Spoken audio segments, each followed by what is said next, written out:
Hello, and welcome. Today, we're diving into one of the most intriguing quirks of human memory, the Mandela Effect. That strange, slightly eerie phenomenon where thousands, even millions, of people remember events, names, or details differently than they actually happened. But why does this happen? Is it just faulty memory, or something much stranger? By the end of this episode, you might find yourself questioning your own recollections. The phrase, Mandela Effect, was coined in 2009 by paranormal researcher Fiona Broom. She shared that she remembered Nelson Mandela dying in prison in the 1980s, an event that, in reality, never happened. And to her surprise, many people remembered it the exact same way. The truth?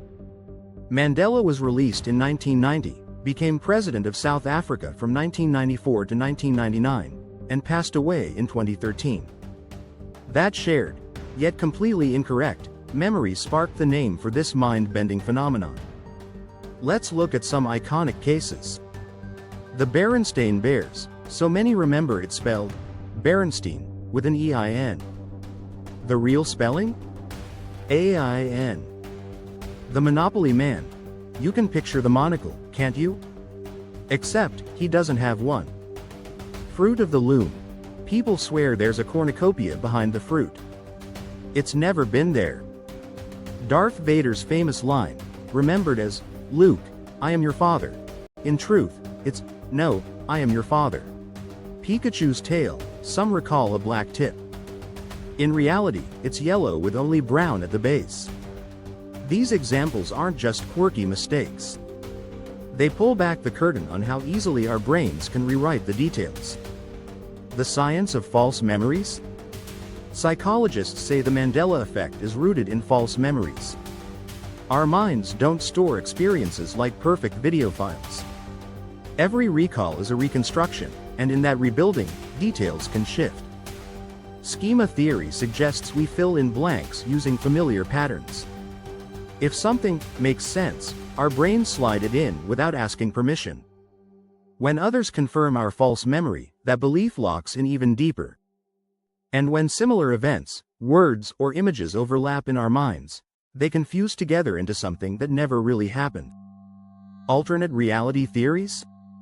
Of course, not everyone buys the psychology explanation. Some believe the Mandela Effect is proof of parallel universes, that our reality has shifted. Others suggest glitches in the simulation, little corrections to the code of the universe itself. No evidence so far, but these ideas have a way of making you wonder why it feels so real. What makes it so uncanny is certainty. When you know you saw that movie scene, when you swear you read that logo a certain way, and then reality tells you otherwise, it feels almost supernatural. Science may have its answer, but emotionally, it still gives us chills. How to test your memory? Here's a little experiment.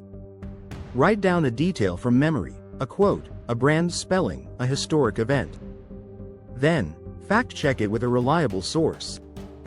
Don't be surprised if your brain has been editing without your consent. Whether you chalk it up to neuroscience, parallel worlds, or cultural quirks, the Mandela Effect is a powerful reminder of how fragile and fascinating memory can be. It urges us to stay curious and open to the idea that even our most vivid recollections may be illusions. Facts challenge. Minds opened. Another mystery unraveled, or maybe not. This is debunked, or are they?